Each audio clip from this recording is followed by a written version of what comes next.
Filipenses 3, de 1 a 11. Eu vou tentar ser bem sucinto, a gente está bem avançado no horário e eu não pretendo fazer com que a gente atrase na escola dominical. Então eu vou tentar ser bem sucinto, tá? Eu sou meio prolixo, mas eu vou tentar ser bem sucinto. Filipenses 3, de 1 a 11, e nós lemos o seguinte: Quanto ao mais, irmãos meus, alegrai-vos no Senhor. A mim não me desgosta, e é segurança para vós outros, que eu escreva as mesmas coisas.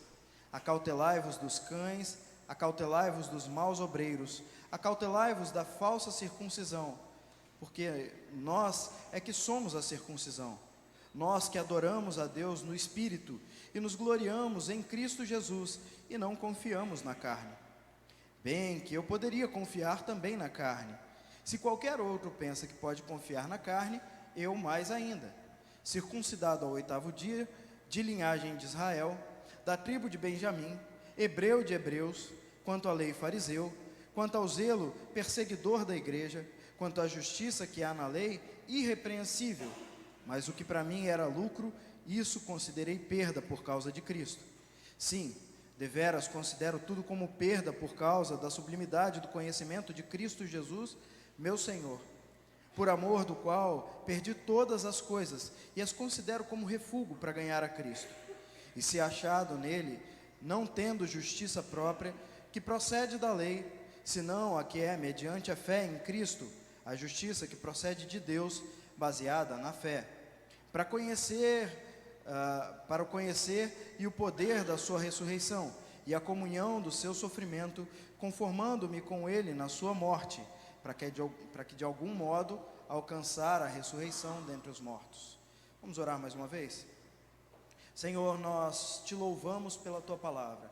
Ela foi guardada através dos séculos para que chegasse às nossas mãos hoje e pudéssemos então aprender mais sobre o Senhor, te conhecer através da palavra escrita, te conhecer também, Senhor, através daqueles que o Senhor levanta para falar conosco.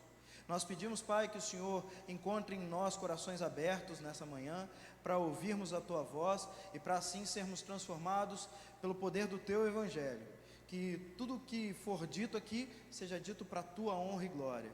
É o que nós oramos e pedimos, em nome de Jesus. Amém. Meus irmãos, a carta de Paulo aos Filipenses, ela é uma carta que fala muito sobre alegria. E Paulo normalmente está falando sobre assuntos que agradam o seu coração, que alegram o seu coração. Então ele vai falar de unidade na luta cristã, ele vai falar de exortação em amor fraternal, ele vai falar em desenvolvimento da salvação, ele vai falar uma série de coisas que são importantes naquele momento. Mas também chega um momento em que Paulo diz: alegrem-se no Senhor, sim, mas não percam de vista aquilo que muitas vezes ronda a igreja, trazendo perigo para ela. E é sobre isso que eu queria falar nessa manhã. Os perigos que a igreja cristã tem enfrentado e muitas vezes até sucumbido nos dias de hoje. Quando Paulo começa o capítulo 3, parece que ele está mudando de assunto. Quando começa o capítulo 3, ele começa dizendo: quanto ao mais, de tudo que eu falei, parece que ele está encerrando a carta, mas na verdade não. Ele está encerrando um assunto para dar início a um novo assunto. Paulo não tinha a intenção de começar de novo, mas sim de falar sobre outra coisa. Então ele reconhece ser necessário recapitular aquilo que já havia sido dito, voltar atrás e dizer: olha, tudo que nós falamos, de tudo que nós falamos, vocês não devem se esquecer. Para mim não é problema falar de novo dessas coisas, muito pelo contrário, para mim é bom e para vocês é segurança. Reconhecendo que as coisas antigas não haviam passado, talvez estivessem esquecidas, mas não haviam passado, e de fato elas não haviam passado. Paulo reconhece que muitas vezes cristãos desejam coisas novas, desejam novas palavras ou novas revelações, se esquecendo da importância das antigas, se esquecendo da importância daquilo que ficou para trás. Nós comemoramos esse ano 500 anos de reforma, e embora sejamos todos reformados, calvinistas, monergistas, muitas vezes nos esquecemos do passado e daquilo que ficou para trás. Especialmente nós brasileiros, que somos conhecidos como um povo de memória curta, um povo que se esquece das coisas. Paulo está dizendo: eu já falei, mas eu falo de novo, não tem problema, para mim é bom falar de novo, e para vocês traz segurança. E o que Paulo está falando, o que ele precisa falar de novo, é algo que já estava presente há muito tempo. Paulo começa dizendo, e esse é o primeiro ponto da nossa mensagem de hoje, começa dizendo para que os crentes tomem cuidado com os perigos que rondam a igreja. Crentes, tomem cuidado com os perigos que rondam a igreja. Paulo rememora aquilo que já havia sido feito lá em Atos, quando em Atos alguém diz para os cristãos: vocês não podem seguir a Deus e não serão salvos se não tiverem sido circuncidados. Agora parece que esse perigo volta a rondar, e no versículo 2 Paulo diz: cuidado com os cães, cuidado com os maus obreiros, cuidado com os da falsa circuncisão. E embora pareça que ele fala de 3 pessoas diferentes, ou de 3 grupos diferentes, Paulo fala do mesmo grupo. Paulo usa um termo muito comum para os judeus naquela época, o termo cães, para se referir a esses obreiros. Cães era um termo que os judeus usavam para falar dos gentios. Olhavam para os gentios e diziam: são cães, não valem nada, são os piores da espécie. Agora Paulo inverte a situação e diz: os verdadeiros cães não são os de fora, e sim os de dentro, que não glorificam a Deus pela sua graça, que entendem que necessitam de algo mais além da morte de Cristo, que necessitam de algo mais além da graça derramada sobre a vida dos cristãos, para serem salvos. Esses são os verdadeiros cães, que não reconhecem o sacrifício de Cristo, que não reconhecem a morte de Cristo como sendo suficiente para resgatar o pecador da sua condição pecaminosa, para limpar o pecador da sua condição. O Evangelho hoje tem vivido algo muito parecido. Nós encontramos diversas igrejas evangélicas, centenas de igrejas chamadas evangélicas, que pregam um outro evangelho, um evangelho diferente do que está escrito na nossa Bíblia. Parece que algo aconteceu e eles escreveram uma nova revelação, uma revelação que não condiz com as Sagradas Escrituras. E então agora você compra um pedaço do céu, ou você paga uma indulgência, e parece que nós voltamos para o século XVI. Você agora pode pagar para receber bênçãos, você agora pode comprar o favor do Senhor, você agora participa da salvação. Cristo não é suficiente, mas você tem que fazer alguma coisa para isso. Aliás, há poucos dias atrás eu vi um vídeo que me deixava completamente enojado. Um pastor de uma dessas igrejas ditas evangélicas contava a história de que uma vez encontrou um endemoniado e ele clamou o nome de Jesus, mas o nome de Jesus não foi suficiente para que aquele demônio saísse. E então ele se revolta e aí o demônio tem que sair. A loucura evangélica atual não permite que nós enxerguemos quanto isso está distante do verdadeiro Evangelho.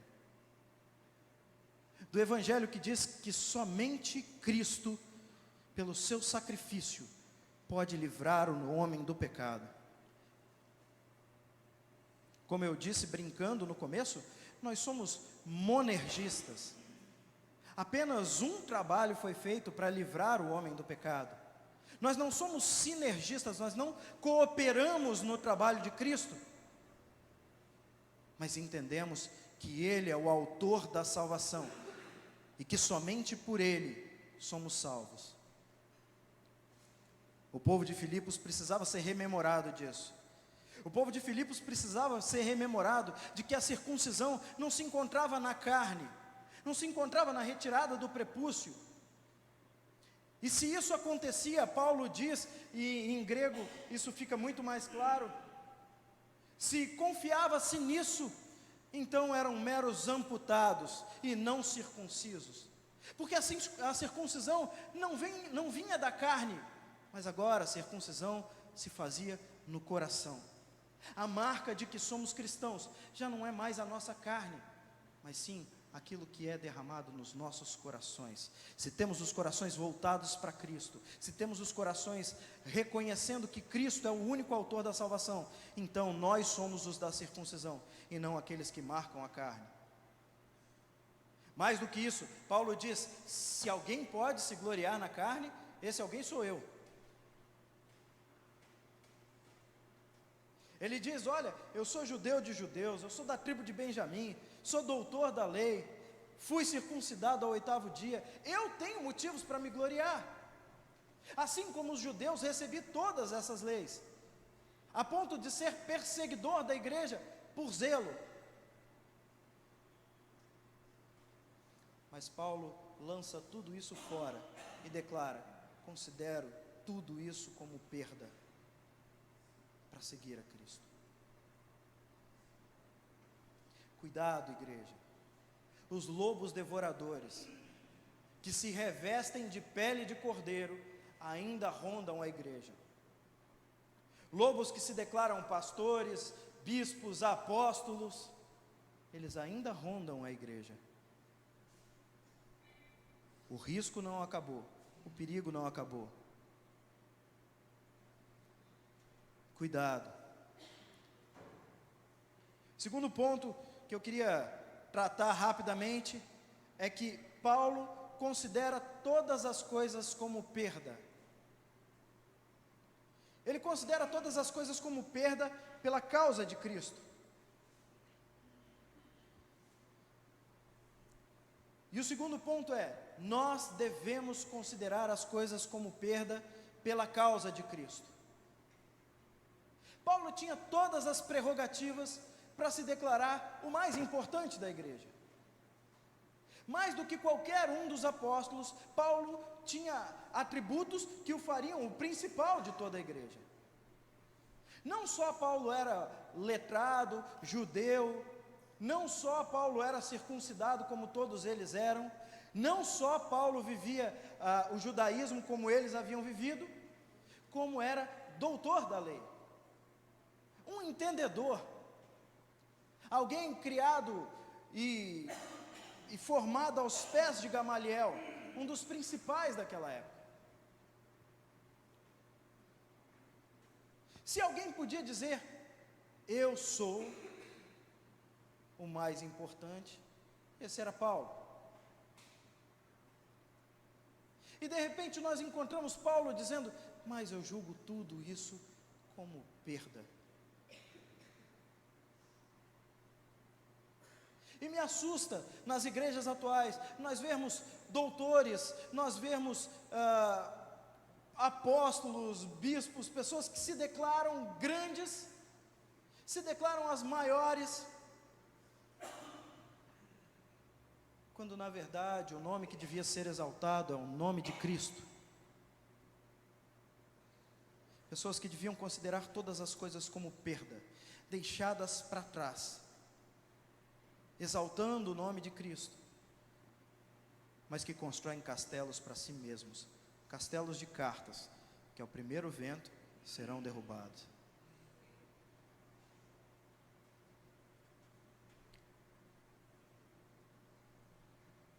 Você ser um doutor, você ser uma pessoa importante, isso não é um erro, não me interpretem mal. Você ter conhecimento, você buscar, isso é importante, isso vale. Mas quando essas coisas tomam o lugar de Cristo, alguma coisa está muito errada na nossa vida. Quando a nossa eleição para presbíteros e diáconos está condicionada ao grau de escolaridade, ou à importância que esse candidato tem na sociedade. Quando a nossa escolha de pastores é feita através do seu nível acadêmico, e não da sua vida cristã, da sua piedade cristã. Quando os bancos da frente são reservados para aqueles que são os mais importantes socialmente falando, alguma coisa está muito errada na igreja. Paulo declara: eu julgo todas as coisas, eu julgo ser doutor da lei, eu julgo a marca que eu tenho na carne, eu julgo a minha ascendência judia, todas essas coisas são perda pela causa de Cristo. Ele é o cabeça da igreja, Ele é o mais importante, e nós somos só ovelhas do seu pasto, todas iguais. Não há em nós qualquer mérito, não há em nós qualquer bênção que faça com que nós sejamos maiores do que alguém. Aliás, o próprio Paulo vai dizer: se alguém quer se gloriar, glorie-se no Senhor. A nossa vida serve sim para a edificação do povo, serve sim para a conversão de novos cristãos. A nossa vida serve sim para declarar as bênçãos de Deus nas nossas vidas, mas se isso toma o lugar do Senhor, nós devemos deixar tudo para trás e considerar isso como perda, para seguirmos a Cristo e fazermos o nome dele exaltado. Quem é você diante de Deus? Quem é você no reino de Deus? Quem é você no seio da igreja?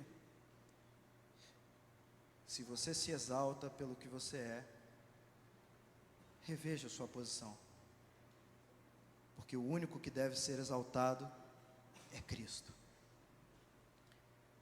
O terceiro e último ponto que eu trato é quando Paulo diz: para conhecer o poder da ressurreição e a comunhão do seu sofrimento, conformando ele com a sua morte.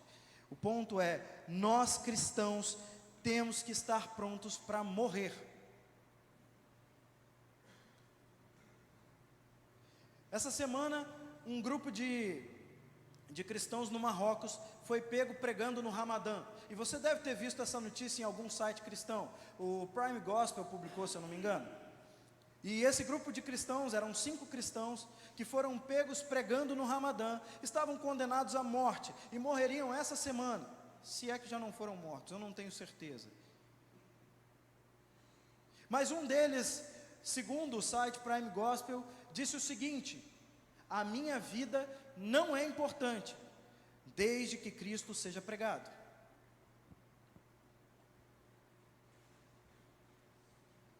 Nós temos vivido tempos difíceis, tempos onde nós estamos mais preocupados conosco, com o que temos, com as nossas famílias, com os nossos entes queridos, e nos esquecemos que a nossa vida não se resume a essa passagem que temos aqui.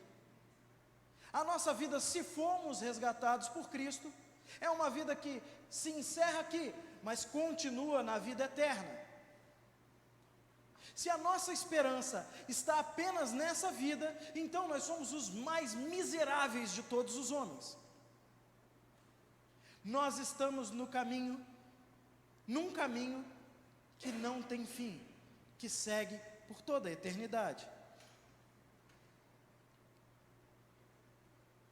E hoje em dia, cada vez mais nós dizemos: vocês têm que me aceitar, vocês têm que compreender o que eu digo, vocês têm que ver o que eu vejo, vocês têm que ver a mim.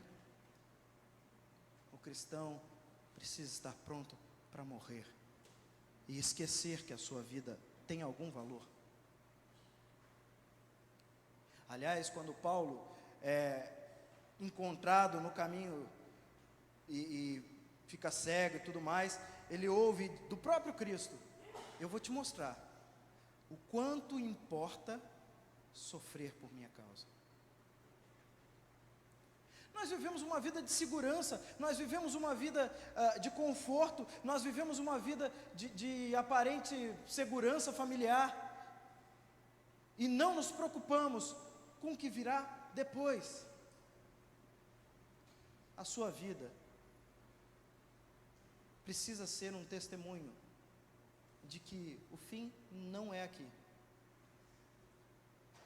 Se nós morremos, para Cristo morremos. Se vivemos, vivemos com Ele, e se morremos, para Ele morremos. Sadraque, Mesaque e Abdenego parece que entenderam bem essa história. Quando o rei diz: se vocês não me adorarem, vocês serão lançados na fornalha. Eles dizem: então seremos lançados na fornalha. E se Deus quiser nos livrar, então Ele nos livre. Mas se não quiser, Ele continua sendo Deus. Não faz diferença. As nossas vidas não têm nenhuma importância. E quando eu digo morrer, eu não digo necessariamente morrer fisicamente. Digo morrer para nós mesmos. Digo abandonar a nossa vida, abandonar o que temos e vivermos para Cristo.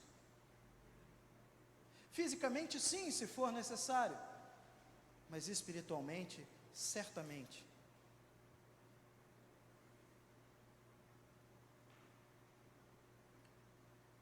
Essa semana aconteceu a parada gay em São Paulo. E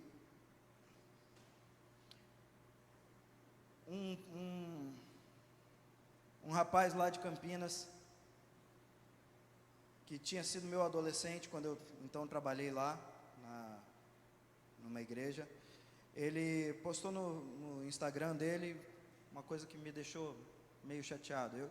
A gente já sabia que ele tinha abandonado tudo e se tornado homossexual, ele declarou isso publicamente, não teve dificuldade, e ele dizia na postagem dele no Instagram o seguinte: vocês precisam me aceitar como eu sou. E alguns adolescentes de Campinas, essa semana nós tivemos que enfrentar alguns casos assim. Aconteceu algo parecido também com a secretária nacional de UPAs, a tesoureira nacional de UPAs, que foi ontem mesmo excluída do cargo. E ela postou a mesma coisa no Twitter, parece que é uma coisa engendrada, já orquestrada. E esse rapaz, então, alguns adolescentes me ligaram e falaram: LG, como é que a gente lida com isso? Eu disse: como sempre lidaram. Vocês vão lidar com isso como vocês sempre lidaram, não dando vazão à carne,